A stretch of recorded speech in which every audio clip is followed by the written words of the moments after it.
I'm absolutely fascinated by this business because when we talk about space, there's been so focused over the last few years on all these rockets that Musk and Bezos and other folks are launching into space and the satellites floating around out there. Your approach is a little bit different. You're focusing on what's going down here on Earth and how we communicate with what we're sending up in space. Explain.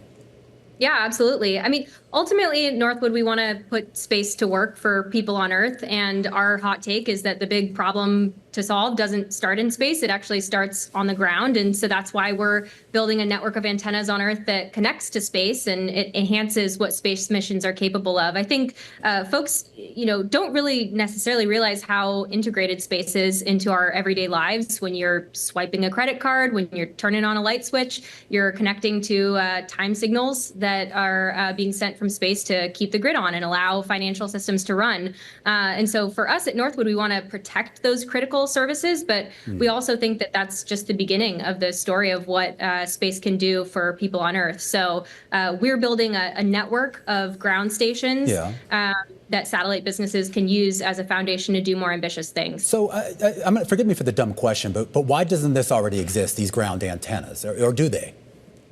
They do exist, but they have a limited level of connectivity. There's just not a large enough number of them, which limits the kind of services that you can provide. For example, satellite imagery has actually become so good that you can give actionable information to firefighters to help put out wildfires.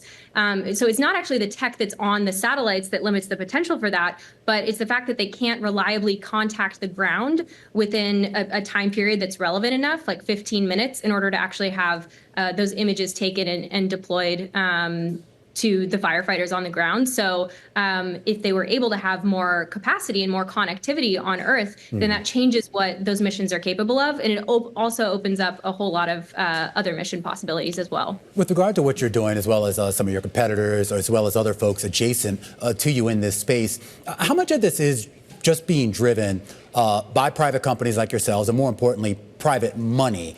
Is there government involvement? Is there government money actually also helping to sort of push these efforts forward?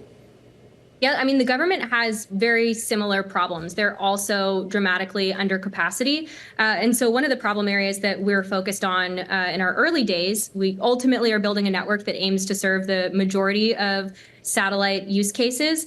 But initially, we're focused on a more narrow slice called command and control, which I describe as kind of like the remote control of satellite operations, where, a satellite's like the remote control car that requires instructions from a remote control that's back on Earth. That's the antennas that we're building. And so that is the case across a wide variety of missions, both commercial and government. And so we are building a product that can support 10 simultaneous links at once, and it can go across multiple orbits. So you compare that to antennas today that can only contact one satellite at a time from a single orbit. And so we are not just building one of those systems, we're building dozens. And that is a scale of capacity that's similar to what both commercial and government networks have been able to accomplish over decades.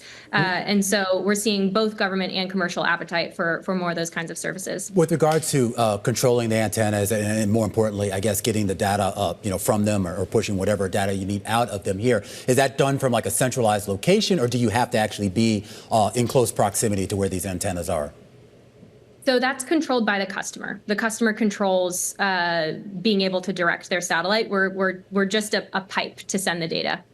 So when we talk about the potential growth for your business, and there are a couple other competitors in this space as well, I mean, what is, I guess, the addressable market, for lack of a better phrase, that you see out there?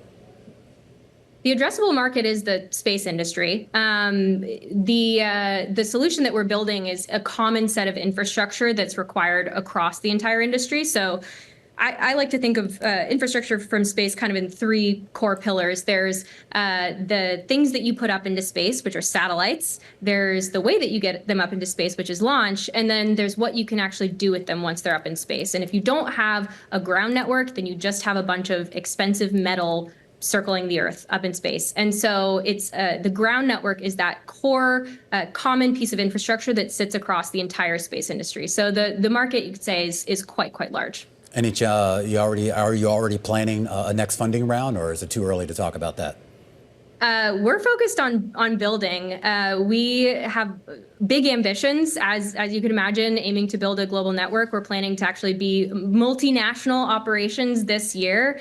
So we're focused on building and deploying the technology. I think there's been an overwhelming response of interest in what we're building, and so that's the next thing for us to prove is, can we translate that into an actual operational capability? And looking forward to getting some tech out in the field.